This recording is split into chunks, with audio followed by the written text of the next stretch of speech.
Hare Krishna and welcome everyone to another session of the Sriman Narayaneeyam. Today we'll do chapter 25 of the Sriman Narayaneeyam. Chapter 25 is about the Nrsimha Avataram.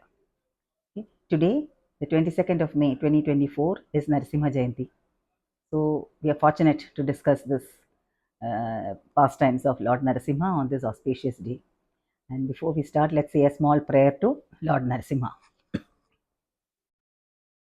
उग्रं वीरं महाविष्णुं ज्वलन्तं सर्वतोन्मुखं नरसिंहं भीषणं भद्रं मृत्योर्मृत्युं नमाम्यहं जय नरसिंह श्रीनरसिंह जय जय नरसिंह प्रह्लादेश जय पद्ममुख पद्मभृङ्गा श्री श्री विघ्न विनाश नरसिंहदेव भगवान की जय लक्ष्मी नरसिंहदेव भगवान की जय भक्तराज प्रह्लाद महाराज की जय हरे Krishna. So, as usual, let's read the first shloka, the first verse of this chapter and start. Okay. Sthambe ghattayato hiranyakashipo karnau samachurnayam akurna jagadanda kunda kuharo ghorastava bhudrava shrutvayam kila daitya raja hrudaye purvam kadapyashrutam कंपः कश्चन संपपात चलितोऽप्यम्भोज भूर्विष्टरात्. So in the last session, the last chapter, we saw how the Asura king Hiranyakashipu ordered his son, the devotee of Lord Vishnu, to be killed, and his men tried various ways to kill Prahlada, but they were unable to harm him at all. He remained safe all the while. Nothing happened to him. And because he always remembered the Lord was there in his heart always, and I remembered Vishnu Smarana. Yeah. When the Lord is for you, who can be against you, right?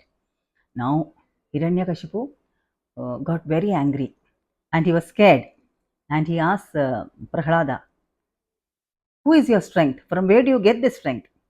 And Prahlada said, it is Lord Vishnu, Father. He is my strength. He is your strength as well. And he is the strength of this whole universe. And Hiranyakashipu gets very angry, and he says, where is that traitor? Lord Vishnu, your Vishnu. And he says, he is everywhere. And Hiranyakashipu asks, is he there in this pillar? He points to a pillar in the palace and asks, is he there in this pillar? Yes, Father, he is there in the pillar. He is everywhere. And then Hiranyakashipu runs towards the pillar with a sword in his hand and hits the pillar hard. That is where chapter 24 ended, right?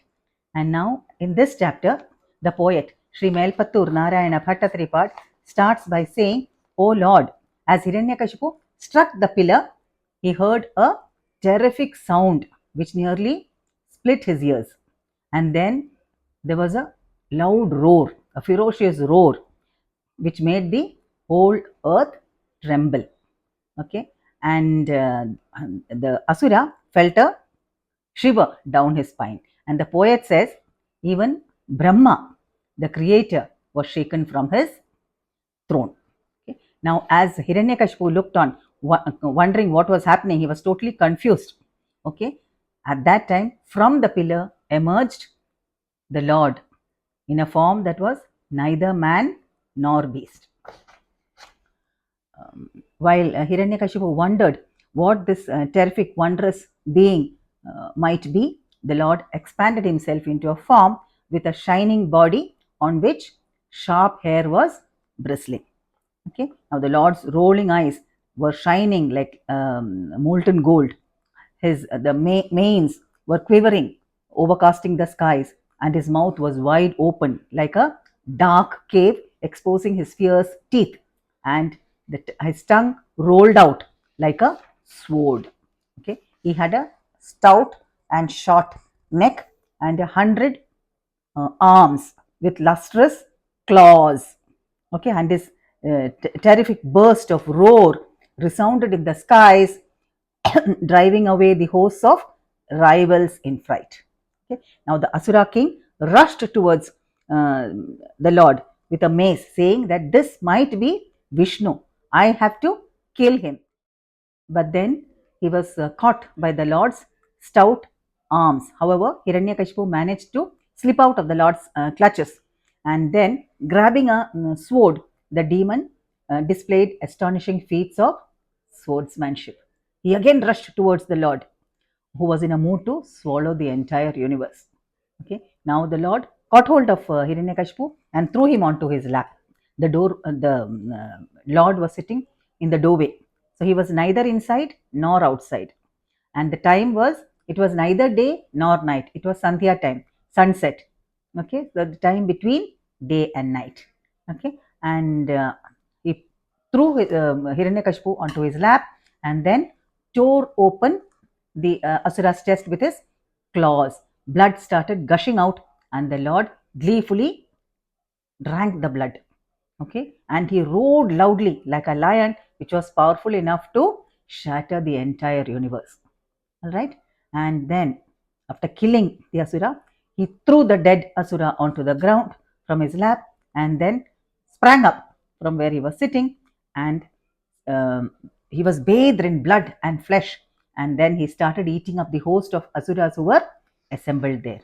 Now the oceans got turbulent, the mountains trembled, the stars and other luminaries, animate and inanimate things got scattered. It was a state of total chaos everywhere. And now the Lord Nrsimha roared again and again, and his body was covered with flesh and blood, and he was garlanded by Hiranyakashipu's intestines. Now, no one dared to come near the Lord. Even Brahma, Indra, Lord Shiva, they all stayed away, and they sang hymns individually to pacify the Lord. Okay. Then, on the advice of Brahma, Hiranyakashipu's son, Prahlada, the devotee boy, went up to the Lord, free of fear, and prostrated before the Lord. Now, the Lord calmed down, and overcome by love and compassion, the Lord placed his hand on the boy's head. Now Prahlada started singing hymns in praise of the Lord. And Prahlada then, without asking, received a boon from the Lord, which was for the benefit of the whole universe. And the poet Sri Melpattur Narayana Bhattadripad winds up this chapter by saying, O Lord, in this way, thou enacted a drama of ferocity. As described in the Shruti named Tapaniya, O Lord, you are free from anger. You are absolutely pure and free from anger. These are all just your pastimes.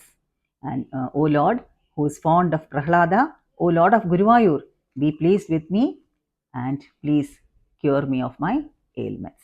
That is how Bhattadri winds up this chapter. The Lord incarnates in the material world to enact pastimes and thereby attract fallen conditioned souls like us back to Him, back to Godhead. And when He comes to the material world, He brings with Him His pure devotees to help Him enacting His pastimes. Okay? Now, Jaya and Vijaya, His gatekeepers in Vaikuntha, came down to the material world to satisfy the fighting desire of the Lord. When there is a match or a sport, only when both the teams are equally strong, the game becomes interesting, isn't it? And that is exactly what Bhattatiri, in his ecstatic state of mind, asks when all the devas didn't even dare standing against thee, O Lord, who else but your pure devotee would choose to fight against thee as an equal force? Yeah. So this was a beautiful chapter. We'll stop here, and we'll meet again with chapter 26, which is the story of Gajendra. All right. May Lord Narasimha bless us all, the remover of all obstacles. May He remove all obstacles on our path of devotional service. Hare Krishna. Thank you for watching. Hare Krishna, Krishna Krishna, Hare Hare, Hare Rama, Rama Rama, Hare Hare.